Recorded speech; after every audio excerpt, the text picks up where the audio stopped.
Hi అండి. Welcome to Neelu's cooking world. ఈరోజు మన వీడియోలో మినప్పప్పు కొత్తిమీర తోటి ఒక టేస్టీ అయిన రోటి పచ్చడిని చూపించబోతున్నానండి.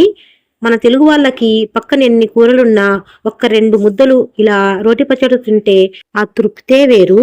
వేడి వేడి అన్నంలో నెయ్యి వేసుకుని కలుపుకొని తింటుంటే కొసరి కొసరి మరీ వడ్డించుకొని తింటారు. అంత బాగుంటుంది.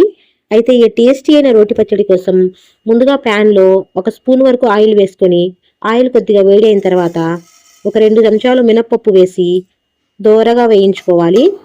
మీడియం ఫ్లేమ్లో పెట్టుకొని ఇలా కలుపుతూ వేయించుకోవాలి. మినప్పప్పు బాగా వేగితే టేస్ట్ అనేది చాలా చాలా బాగుంటుందండి. ఇప్పుడు ఇందులో ఒక హాఫ్ స్పూన్ ధనియాలు, హాఫ్ స్పూన్ జీలకర్ర, కొన్ని మెంతులు వేసి అలాగే మీ కారానికి సరిపడా ఎండుమిర్చి కూడా వేసుకోవాలి. ఇవన్నీ వేసి చక్కగా కలుపుకుంటూ వేయించుకోవాలి. ఇవన్నీ మీడియం ఫ్లేమ్లో పెట్టుకొని వేయించుకుంటే టేస్ట్ అనేది బాగుంటుందండి పచ్చడి అనేది. ఇలా చక్కగా కలుపుకొని ఇందులోనే ఒక 4-5 పచ్చిమిర్చిని ఇలా తుంచుకొని వేసుకోవాలి. కొద్దిగా కరివేపాకు కూడా వేసి మొత్తం కలిసేలాగా ఒక 2 నిమిషాల పాటు వేయించుకోవాలి. ఇలా ఆయిల్ తక్కువతో ఇలా రోటి పచ్చళ్ళు వేసుకొని తింటే చాలా చాలా బాగుంటుందండి. ఇప్పుడు ఇందులోనే 4-5 వెల్లుల్లిపాయ రెబ్బలు కూడా వేసి అంతా కలిసేలా ఒకసారి కలుపుకొని బాగా కలుపుకోవాలి. కొద్దిగా పసుపు వేసి అలాగే ఇష్టం ఉన్నోళ్ళు కొద్దిగా ఇంగువ కూడా వేసుకొని మొత్తం కలిపేసి స్టవ్ ఆఫ్ చేసుకోవాలి.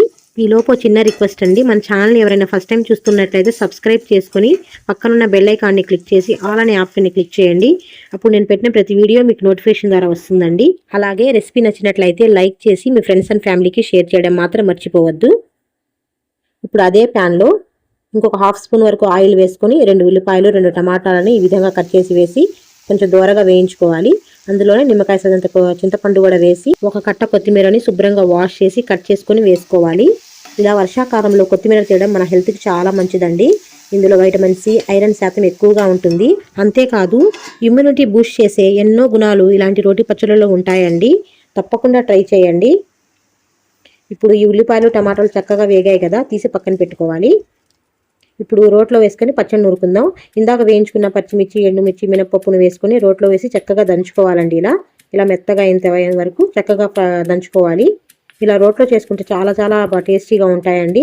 ఇలా రోలు అవైలబుల్గా లేని వాళ్ళు మిక్సీలో వేసుకోవచ్చు. చూడండి ఇలా మెదిగితే సరిపోతుంది.